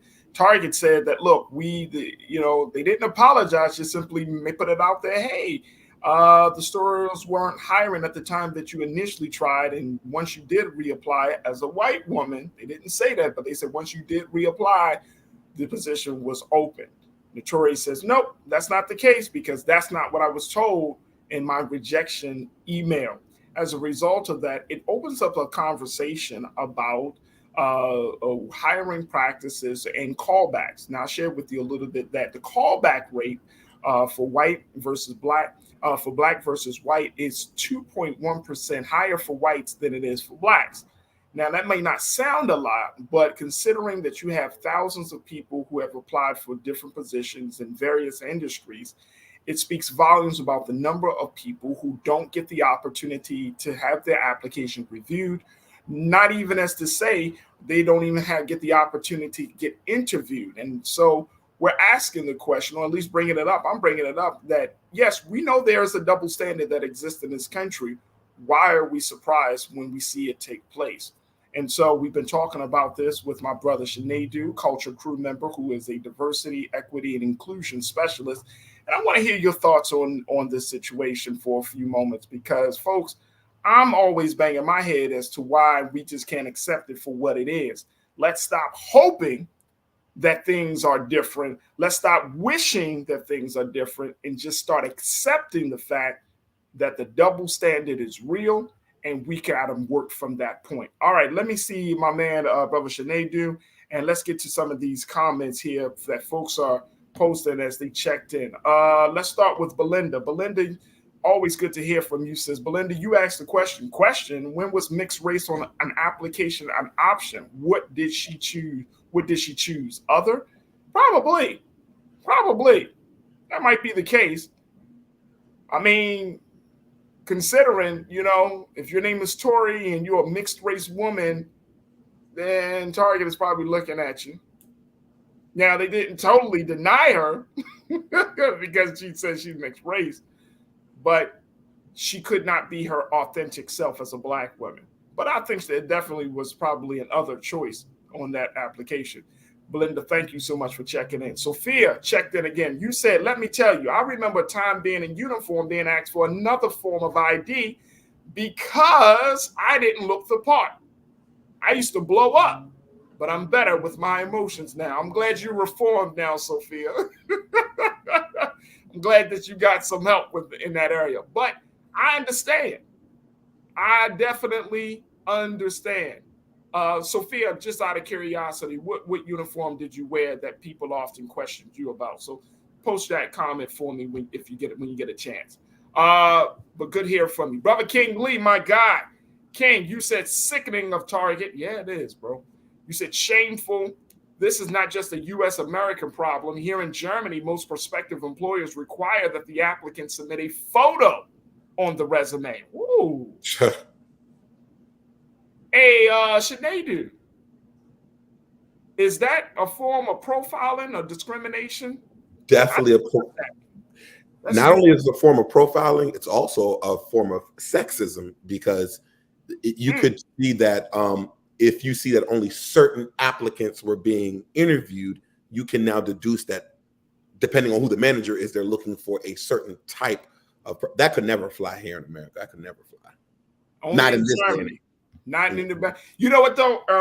I watched this documentary, and I told you folks that I watched the documentary about the company Abercrombie and Fitch, and Victoria's Secret, and that's exactly what they did. They had a certain type for their models, right? And you know, even though it's not certainly, and like you said, Sinead, it wouldn't fly in America, I still go into places today, retail places, food places, those who have a certain look to them. You can just look at it. You can go into some of these stores today and you just be like, y'all kind of all look the same. You know what I mean? And even and surprisingly, this is also with Black stores as well. We ain't gonna get too far into it, but I've seen especially stores that cater to like men, Black owned stores or athletic stores that cater to men. Y'all have they choose a certain type of woman to be on the floor. Y'all might be, maybe I'm going crazy. Y'all let me know, but I've seen it. I've definitely seen it. King, thank you, King, for checking in. Taylor, good to hear from you. You checked in and said, look, my family had this discussion and purposely gave our children names that make race difficult to determine. And some even have names to confuse gender on the application. Now, see, look, here's my push on that. Here's my only push on that. Sinead, what is the message that we tell our children in modern day America? Because I know for one thing, for my children's name, and even for me, I'm not changing my name. I'm at a point, bruh, that's not happening. I'm not giving you, when some people ask you your name, y'all know this. Rashida, you talked about your name. When people say Farajii, people say you got a nickname. No, Negro, I don't have a nickname. It's Farajii. Learn how to use your tongue and learn how to sound it out. Farajii. And so what do you tell children? What do you tell children in today? Because I don't want to give children an inferiority complex about who they are because we're trying to appease our former slave masters.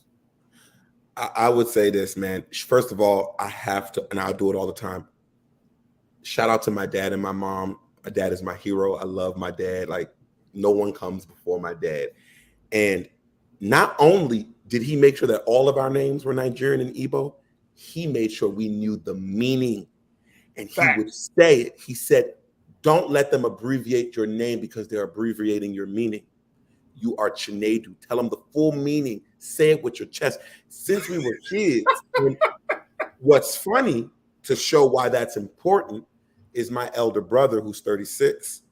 He has children now. They all have Nigerian names. Now, this is a second generation of children born in America because, we were the first generation because my folks were born. And their kids have these Igbo names and they're learning the language and they're 3 and 2 respectfully, and they're speaking it. And it's beautiful because they're knowing the meaning as a way of life rather than as a way of defense. Well, what do you mean as a way of defense? Well, we see a lot of times, a lot of Black people aren't afforded that opportunity early. And now when we get commercialized into loving Black people, Wakanda forever, all of a sudden we want to now implement the culture. And it's great, but it's a defense mechanism because when the wind blows tomorrow, we'll be on the next thing. So It's important that we, for lack of better words, I don't want to say indoctrinate, but we educate selves first, the importance of our names, why our names are important. And something that I have to bring up the Nation of Islam that they do is the taking back of a name. Yeah. Getting rid of these names that just associate your name. If your name is a Washington or whatever, that is, and I'm just keeping it real, equivalent to somebody putting a barcode on you. Facts. So the name is very important because once you embrace the name and you embrace the meaning, you embrace the culture, then you honor it. Then you say, I can't do this because a Wokafor wouldn't do this, because a Muhammad wouldn't do this. So that's why it's very, very, very important. The name, having a name is one of the most important things that we have as Black people. Hey, brother, let me tell you, a good name is better than gold. That's speaking of the Nation of Islam. The most honorable Elijah Muhammad taught that. He said a good name is better than gold. So if you have a name that actually means something, I ain't talking about something that you just conjured and you gave yourself. I mean, which is true too, because a lot of us are in that space as well, right? We evolve, we grow, so we give ourselves a new name that is not familiar with our family name. But if you have a name that means something, it also gives you a sense of purpose, something to work up to. And I think that's the other part about this, right? That's why I think this is such a damaging thing when you're talking about just the simple thing of denying your name on an application for a job. That's damaging. That you have to feel like you can't be your whole self because of a job who don't even care about your name because, you just another piece of the machine there. You know what I mean? It's not even that deep. It's not that deep. Target shouldn't be doing that. Please. You should be happy to have people with diverse names to show the background and the power of Target as a brand. It shouldn't be. But again, if you go into some of these states, Wisconsin, North Carolina, and you trying to work in some of these neighborhoods, right? Whether it's white communities or Black communities or Latino communities, racism is such a poison that it affects all. It affects all in one shape or form. All right, let's go back to the comments very quickly. Danita, you checked in. Danita, always good to hear from you too, sis. Man, always. I'm so happy to hear from my culture crew, man. Danita said it all depends on who's looking at that app. Target may have an inclusive standpoint, but who are they hiring that's making these decisions? Facts. Can I touch on that real quick? Sure, bro. Go ahead. Talk about that at work all the time. It's no point if you have a VP of DEI that's Black, if you have 3 exec members that's DEI that's Black, or 3 VPs that are Black, or 3 managers that are Black. If talent and acquisition isn't diverse, all of those progressions mean nothing. They end up becoming just blanket statements, if you will. Wow. There it is. Danita, thank you so much. Mike V, you checked in. HR flags ethnic sounding names, and if they can't go by name, they go by zip code. They flag you. They flag redlining zip codes. This is the intersectionality of DEI and HR software development, Farajii. Is that true? Yes. Damn. And let me think about this, folks. Okay, so you got to go through all these hurdles just in applying. Boy, if racism ain't a mother, Just think about this, folks. Mm-hmm. Don't let nobody tell you that being black in America is easy.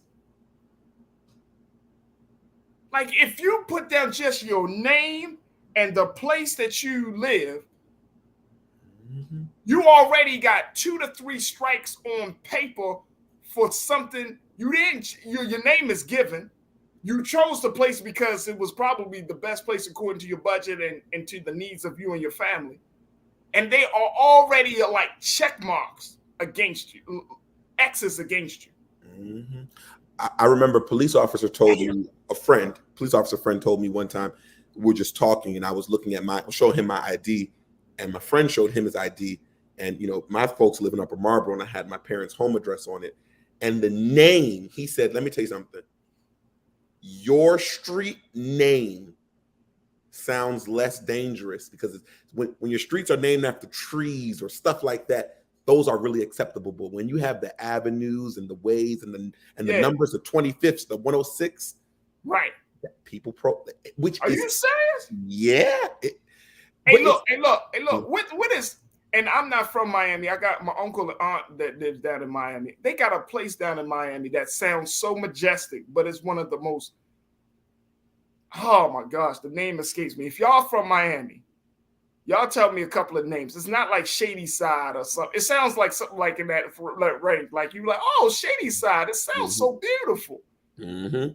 Probably one of the most challenged neighborhoods. I remember because specifically in Miami, they got those places. Because again, and that's interesting, but that just goes from like oh my gosh, that's crazy. That is crazy. Yeah, I'm gonna have to look up this area in Miami specifically because those definitely, like in Baltimore, and man, please. Which is funny because you know what I mean. You like if you go to a place like Arlington Heights, mm-hmm. we have a place in Baltimore called Park Heights, mm-hmm. and Park Heights. Depending, literally, and I'm not joking, folks, depending on what side of Park Heights you on, you could be in the hood side or you can be in what they consider to be the Jewish community. Mm-hmm. Jewtown. Mm-hmm. But the reason why this is all a human construct, I used to always tell people this because in PG County, we have Capitol Heights, you know, and for those who are around it, they're like, oh yeah, that place is ghetto, it's urban, yeah, that's where the ghetto people. But remember, at one point in time, there was only white people in that area. Right.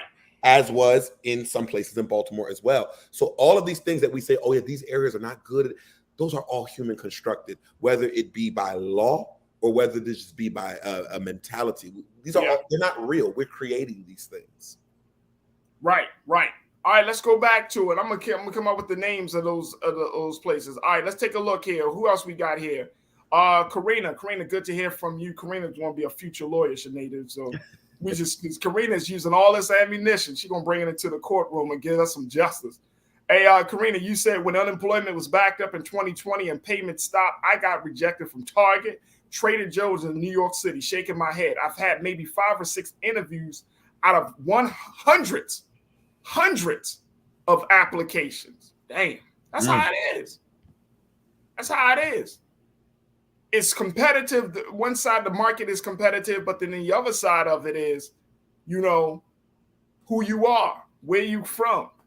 You know what I mean? And that's a major hurdle. Karina, I appreciate you. Thank you so much, sister. Always enjoyed listening to your comments. Zoe talked about her name. People think she Chinese, Sinead. People be like, Zoe Bing. They about to see. They thought they was going to see an Asian woman walking through the door.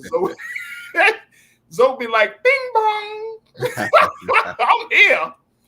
So I see you. Zoe said those are issues that we will never fix because the problem lies in the hearts of these people. The greatest form of racism happens behind closed doors. Yep.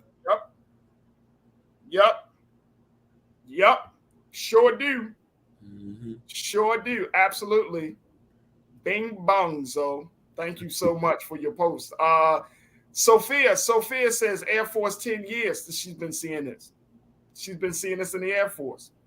That sucks, man, because that's the military. That's the last place you need to be biased and discriminatory is in the military, because the person that you discriminate might be the person that saves your life. And Tia, thank you, Sophia. Always good to hear from you. Tia, you checked in and said, this is one of the reasons why I stress entrepreneurship to my students in public school and Sunday school. We must create an entrepreneurial class, 20% plus, for our prosperity's sake. Yeah. And if I can add on to that, this is very important because everybody's not going to be an entrepreneur. But to those Black folk that become entrepreneurs, when you now start to hire your people, do not follow that same standard that made you leave to become an entrepreneur in the first place. If you're going to run your own business, it's yours. You create what professionalism means in your space. You create what the hiring practices mean within your space. You have, people say sometimes like, in corporate America, corporate America is not one thing. So if you create a corporation, i.e., let's just use Rock Nation, for example, with Jay-Z, you now get to create how that is ran. You now get to create what professionalism looks like in that space. You don't have to follow anybody's standard. So as we promote entrepreneurship, let's also promote our own set of standards within that space. Absolutely. All right. So the place that I was thinking about in Miami is called Liberty City. Liberty City. Liberty City sounds like a place that everybody can be free.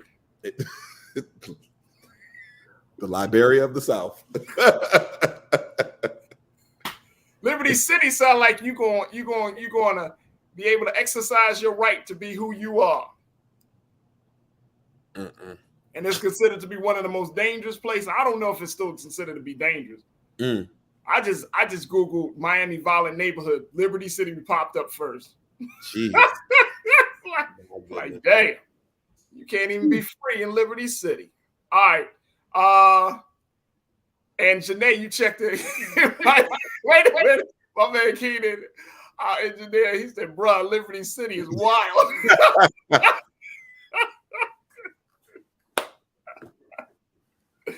Liberty City, boy. Let me tell you.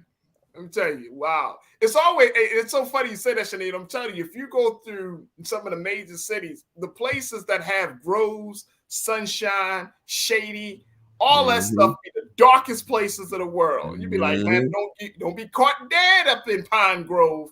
Boy, they will. Nah, it's always them places. Anytime them places have those nice sounding names, I think they got, isn't there a project, it used to be a project called Nickerson Gardens. What city is that? Y'all tell me. Nickerson, I know that city from, I think it's Los Angeles. Something with gardens. Anytime it's something with gardens, I just be like, that ain't no garden, man. That ain't no garden. Ain't nothing growing up in that part of town. Yeah, it's annoying. All right, let's go to Janae's final comment on this. She said, ironically, that's why some colleges, universities make a difference. I got a gig based on my grad school. Yep. You are absolutely right. Make all the difference in the world. Sinead, it looks like in the case of Notori Green, she said that she no longer wants to work at Target. At this point, should we just walk away from it all? No, because it's not enough places for us to walk into and to make a living. We got to see, this is the thing. Target is the big bad beast that we got to deal with whether we like it or not. I used to say this when Trump was in office. Hate him all you want. He's still the president. So I think what we have to do, and we hate this job because why should it be our job, is what we have to do is call these people out, but don't run away. Because if everybody runs away, who gets to make the change? The same people who initiated the issue. We kind of got to call people out, hold them to account, and try to get that. And I know it sounds terrible, but it reminds me of when Black people asked for the integration of the schools, and it's like the Black girl had to walk into that school, that Rudy Bridges had to walk into that school with all of the hate and but that is also important in solving the problem. We need our own, but we also need the togetherness as well. We still need that central point. So I would say, in the time being, if you feel comfortable, write a letter. And I hate when people say I'm not an advocate. If you are living and breathing, you are an advocate. It We is. all can do something about something. The same way the story came out, you write a letter to Target, tell them how you feel. Who knows? You may have been going in there for a sales rep role, and where they actually really need you at is in the DEI space. So you can, or the talent and acquisition space. You never know what blessing might come out of this tragedy. Absolutely. Absolutely. All right, folks, look, we're going to take a quick pause. When we move forward, I just want to share with you just a couple of things happening that are trending right now. So stay tuned for Trends, Posts, and Door to Mouth. It's all happening here on The Culture on the Black Star Network.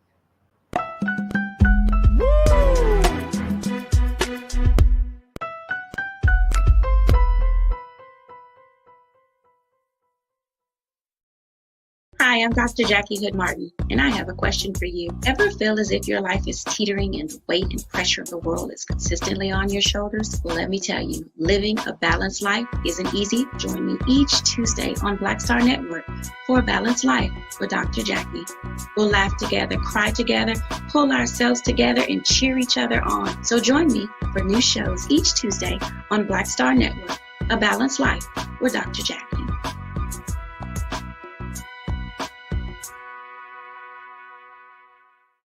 Don't you think it's time to get wealthy? I'm Deborah Owens, America's Wealth Coach, and my new show on the Black Star Network focuses on the things your financial advisor or bank isn't telling you. So watch Get Wealthy on the Black Star Network.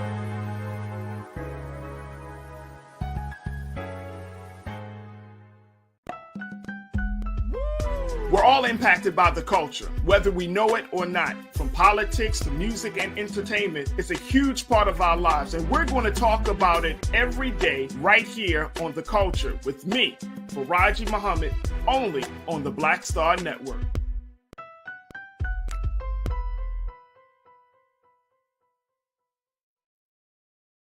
Pull up a chair, take your seat. The Black Tape with me, Dr. Greg Carr, here on the Black Star Network. Every week, we'll take a deeper dive into the world we're living in. Join the conversation only on the Black Star Network.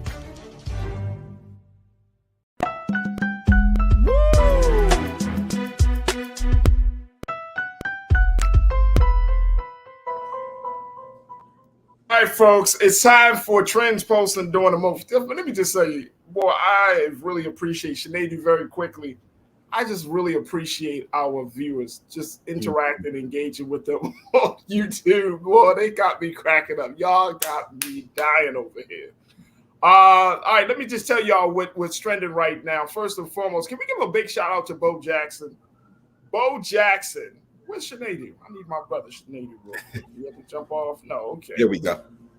My brother, look, check this out. Bo Jackson did something. Now, Bo knows a lot of things. I think a lot of people still kind of go back to that commercial board. That made him an icon. But Bo Jackson did something that I thought that definitely needed to be acknowledged, which is he decided that after the Uvalde school shooting down in Texas, that he was going to put up his own money to pay for funeral expenses for the Uvalde school shooting victims. Yep. He presented the governor of Texas, Governor Greg Abbott, with a check for $170,000 to help out the victims of families. So, as he said, they would have one less thing to worry about as they grieved. Now, this is according to the governor. According to the mayor of Uvalde in Texas, he said, quote, and this is the Mayor Don McLaughlin. He said, the true spirit of our nation is Americans lifting up one another in times of need and hardship. We are truly grateful for the generosity of Texans and Americans like Bo Jackson who have stepped up to help in the aftermath of the shooting at Robb Elementary School. When we asked people to support the Uvalde community in the days after, Bo did not hesitate in reaching out to my office to offer his help to the grieving family. So I really appreciate that. I also appreciate the fact that when a Black man is able to give something, especially for a predominantly Latino community, Brother Sinead, that's big to bridge the gap between the Black and brown community. Absolutely. I don't want that to go unacknowledged. But that's one of the things that I think is important, that we see, Black people who are doing fantastic things, especially with the Latino community being in the way it's in. Both there are so many similarities in our struggles here in America that we don't have time for, these divisions. And so big shout out to Bo Jackson for doing the important work of supporting victims, especially after horrific tragedy like that. Here's the last thing. Sinead, are you a Black Panther fan? The movie? Yeah. Yeah. Now, you already seen the second. Have you seen the trailer for the second one? Yeah. Well, check this out. Apparently now I showed the trailer to you on Monday, folks, but apparently this stuff just saw trended. People are not happy. They are not happy with Black Panther right now. And this is going to be an interesting place for Marvel to be in, because people have now created a hashtag recast T'Challa. Because now, once we saw the Black Panther 2 trailer released over the weekend, people are mad, and even Chadwick Boseman's family is on this wagon saying Chadwick wouldn't have wanted you to just stop the character or not recast the character. Chadwick Boseman's brother has posted. Let me see if I can find this very quickly, because he had posted a message saying that his brother would have wanted him to be the character to be recast, because he made the point that the character is so much bigger than just one man. So I don't know. I mean, like in the trailer, it still showed that the Black Panther is coming back, but I think it's going to possibly be with Shuri, the sister, and not with another man to play the role. But I've been saying this, folks. Should have casted Aldous Hodge. Now we're going to see if Marvel takes it. There are only a few movies that have actually changed as a result of feedback from watchers. There are only a few movies like that. Sonic, my son loves Sonic. Anybody else loves Sonic? I love the Sonic movies, right? Remember when they first dropped the first Sonic trailer? People were scared of Sonic. People were like, what the hell is that? They literally went back, reanimated Sonic, and pushed the movie back by like 5 to 6 months. And then they released it, and it became a huge success. Y'all remember that? I don't know if Marvel is willing to take that risk. What you think, Sinead? I think somebody had told me this before. Well, first of all, let artists do what artists do. Right. I think people don't realize how important Chadwick's role as T'Challa was, not just T'Challa as itself. And I think it's very commendable that they did not recast it, out of respect and honor to him. And again, many people act many roles, but it's rare that you see somebody really encapsulate a role like that. And I think his family, I respect them saying that, that's what Chadwick would have wanted. But we have to also remember that sometimes as an artist, when you put that art out publicly, your thoughts, sometimes it's the public who has consumed you that really have, thoughts and sayings and beliefs and feelings about what they feel. And also, can we not forget that at the very end of the movie, when Chadwick was still alive, they were alluding to the sister becoming the next Black Panther anyway. Yeah. Where they were going to kind of spin it off into kind of Black women, Black queen type of thing. That makes sense. So listen, after watching that movie, which gets 10 out of 10, I trust these directors and writers. Let's see what it is first. Because the funny thing is, you trust Ryan Coogler. Yes, Ryan Coogler. Failed. He don't miss. Bro, the brother don't miss, man. The man knows how to direct and make movies, man. Keenan, you got a couple of tweets. Let's show some of these tweets, bro. This is from Godwin Biju. He said, no matter what, Chadwick will always have a place in our heart. He's our Black Panther, but the show must go on. It's not about dignity or respect or disrespecting the character. Boseman would have wanted recast T'Challa to pass the beacon rather than killing the character with all this honor and murals. I don't think they kill. Like I said, they're not killing off the character. I don't think people are going to be happy that Shuri will be her character. Will be maybe the new Black Panther. We don't know. It could be a situation though, for real, because this is such a major situation, major franchise, that they have already recasted T'Challa. Right. We don't know.